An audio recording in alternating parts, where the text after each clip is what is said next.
मुंबई में दिग्गज गायिका आशा भोसले को अंतिम विदाई दी जा रही है। बड़ी संख्या में उनके प्रशंसक उन्हें श्रद्धांजलि देने उमड़ रहे हैं। आशा भोसले का निधन कल मुंबई के ब्रीच कैंडी अस्पताल में हो गया था और थोड़ी देर में उनका अंतिम संस्कार भी किया जाना है, जिसकी तस्वीरें हम आपको दिखा रहे हैं।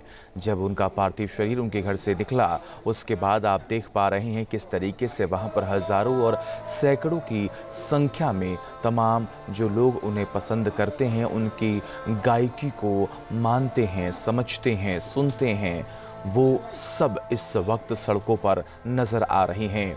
आज आशा ताई को पूरी दुनिया और सबसे बड़ी बात कि पूरा देश इस वक्त नम आंखों से उन्हें विदा कर रहा है।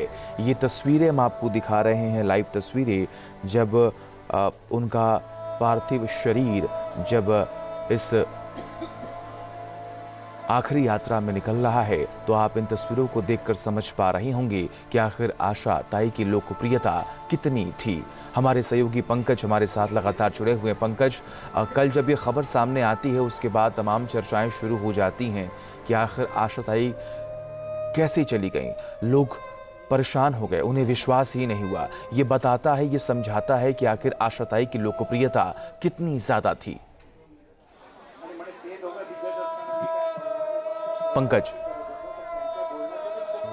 जी बिल्कुल, देखिए जैसे ही ये खबर हमें मिली, उनके बेटे के जरिए जब ये जानकारी आई कि आशा ताई जो है वो अब हमारे बीच नहीं रही, उसके बाद से ही पूरे इंडस्ट्री में, और सिर्फ इंडस्ट्री में क्यों, पूरे देश में जो है, जो भी आशा ताई को जानता था, जो भी आशा ताई को सुनता था, हर कोई जो है वो दुखी हो गया। शोक की लहर में पूरी इंडस्ट्री जो है वो डूबी हुई थी।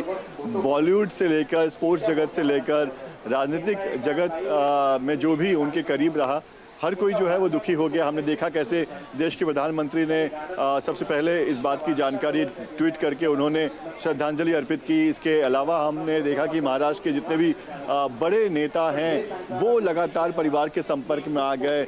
आशीष शेलार जो कि महाराष्ट्र के मंत्री हैं, वो कई बार घर पर पहुंचे, परिवार के साथ वो लगातार संपर्क में थे। देवेंद्र फडणवीस खुद, यानी कि आज अंतिम दर्शन के लिए रखा गया था आशा ताई के पार्थिव शरीर को, लेकिन वो कल ही घर पर पहुंच गए थे। यानी कि वो खुद को रोक नहीं पाए। आशा ताई ऐसी हस्ती थी, ऐसी वो लेजेंडरी सिंगर थी कि जिसने भी जहां भी ये जानकारी, जैसे ही ये जानकारी आई, उसके बाद से कोई भी खुद को रोक नहीं पाया। और इस वक्त मैं आपको तस्वीर दिखा रहा हूं दादर शमशान भूमि की, जहां पर आशा ताई के पार्थिव शरीर को लाया गया है। तिरंगे में लिपटा हुआ आशा ताई का जो पार्थिव शव है वो अब दादर शमशान भूमि पहुंच चुका है और सवेरे से ही यहाँ पर तैयारियां की जा रही थी।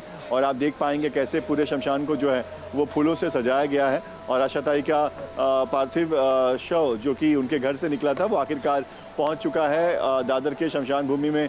और हम देख पा रहे हैं परिवार के तमाम लोग यहाँ पर पार्थिव शव के साथ मौजूद हैं।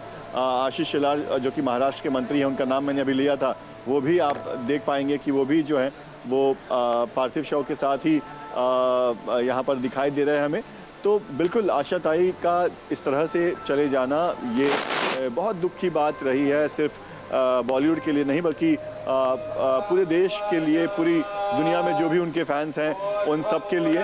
और आशा ताई का शुरुआती जीवन कितना संघर्षों से भरा हुआ रहा, ये हम सबको पता है।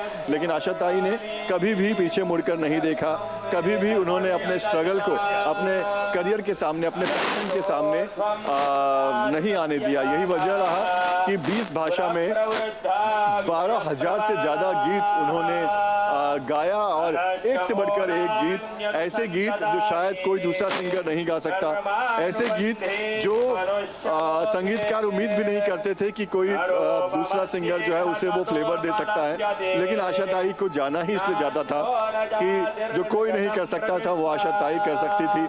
आप अगर सुनेंगे उनके गज़ल सुन लीजिए, उनके कैबरे जो गाने उन्होंने गाए हैं वो अगर सुनेंगे, उनके भजन जब हम सुनते हैं तो लगता है कि जैसे कि वो हमेशा से भजन गाती रही हैं। तो ये खासियत थी। हर म्यूजिक डायरेक्टर उनके साथ प्रयोग करता था और उस प्रयोग को सफल बनाने के लिए आशा ताई जानी जाती थी। जी बिल्कुल पंकज, और सबसे बड़ी बात ये रही कि मंगेशकर परिवार को लेकर भी तमाम चर्चाएं हमेशा से होती आई हैं। और जब हम बात करते हैं म्यूज़िक इंडस्ट्री की, तो मंगेशकर परिवार का एक बहुत ही बड़ा योगदान जो है इस इंडस्ट्री में ख़ास तौर पर रहा है। और न सिर्फ म्यूज़िक इंडस्ट्री जबकि पूरे देश में इस वक्त सबकी आंखें नम हैं। पंकज,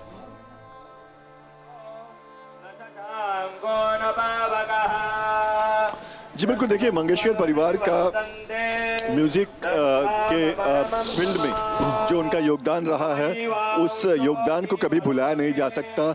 लता मंगेशकर भारत रत्न रही। उन्होंने जो गीत गाए हैं वो हमेशा के लिए वो अमर हैं। आज वही हाल जो है आशा ताई को लेकर है, वही सोच जो है आशा ताई को लेकर है। आशा ताई ने भी जो गीत गाए हैं, उन गीतों के माध्यम से वो हमेशा हमारे बीच रहेंगी, वो हमेशा अमर रहेंगी। लेकिन जो उनके करीब थे, जो उनको हर वक्त मिलते थे, जो उनसे बातें करते थे, वो उन्हें बहुत ज़्यादा याद करेंगे, वो उन्हें ज़रूर मिस करेंगे। हम जैसे लोग जो उन्हें कई बार बॉलीवुड की पार्टीज़ में उनसे मिल लेते थे, कई बार कोई अवार्ड शोज़ में उनसे मुलाकात हो जाती थी, तो ज़रूर वो अवार्ड शोज़ जो हैं वो अब वहाँ पर जो है एक रूखापन जो है वो आ जाएगा जब आशा ताई अवार्ड शोज़ में हमें अब दिखाई नहीं देंगी। हमें याद है कि कैसे हर अवार्ड शोज़ में जब वो जाती थी तो पहले रो में उनको बिठाया जाता था, और जो एंकर्स होते थे वो एक बार ज़रूर ऐसा फरमाइश उनके सामने रखते थे कि एक गीत जो है वो आशा ताई सुनाए, और आशा ताई ने कभी भी किसी को मना भी नहीं किया। ये उनकी बहुत बड़ी खासियत है कि उन्होंने कभी किसी को मना नहीं किया। उन्होंने जब भी फरमाइश उनके फैंस ने की, उनके इंडस्ट्री से जुड़े उनके सहयोगियों ने की, उन्होंने हर एक की इच्छा रखी, इच्छा मानी, और उन्होंने जो अपना गीत है वो हमेशा गुनगुना कर लोगों का मन जीता। और मैं आपको तस्वीर दिखा रहा हूँ, देखिए महाराष्ट्र के मुख्यमंत्री देवेंद्र फडणवीस, उप मुख्यमंत्री एकनाथ शिंदे, उप मुख्यमंत्री सुनेत्रा पवार जो हैं वो इस वक्त श्रद्धांजलि देते हमें नज़र आएंगे। सामने आप देख पाएंगे कि आशा ताई का पार्थिव शव जो है वो अब यहाँ पहुँच चुका है, और बस अंतिम यात्रा की लगभग सारी तैयारियाँ हो चुकी है। तो कुछ ही देर में अब अंतिम यात्रा जो है, अंतिम संस्कार जो है वो अब शुरू हो जाएगा। अब देखिए सुनेत्रा पवार जो है वो पुष्प अर्पण कर रही हैं आशा ताई पर, और आपको बता दें कि आशा ताई क्योंकि पद्म विभूषण थी, इसलिए अब उन्हें राजकीय सम्मान दिया जाएगा, राजकीय सम्मान के साथ उन्हें विदा किया जाएगा। तो आशा ताई को लोग जो है वो हमेशा इसी तरह से याद रखेंगे, उनके गीतों के माध्यम से। उन्होंने जो लोगों पर, उनके करीबियों पर जिस तरह का प्यार बरसाया है, जिस तरह से वो हमेशा सरल रही हैं, कभी भी उनका कोई बिल्कुल, और ये तस्वीरें आपके सामने हैं। बिल्कुल पंकज, आप बने रहिए और देखिए ये लाइव तस्वीरें हम आपको दिखा रहे हैं जहां पर आशा ताई का पार्थिव शरीर रखा गया है और राजकीय सम्मान के साथ उन्हें विदाई दी जा रही है। इस फ्रेम में आप देख पा रहे हैं कि आशा ताई का पार्थिव शरीर है, तो वहीं महाराष्ट्र के मुख्यमंत्री देवेंद्र फडणवीस और इसके अलावा उप मुख्यमंत्री सुनेत्रा पवार, तो वहीं एकनाथ शिंदे भी मौके पर मौजूद है। इसके अलावा आप चारों तरफ देख पा रहे हैं कि उनके चाहने वाले आखिर वहां पर पहुंच चुके हैं। हज़ारों और सैकड़ों की संख्या में तमाम जो लोग हैं जो उनको चाहते हैं वो वहाँ पर पहुँचे हुए हैं अंतिम विदाई देने के लिए। राजकीय सम्मान के साथ उनकी विदाई जो है वो हो रही है, और जो प्रोटोकॉल है उसे पूरा किया जा रहा है।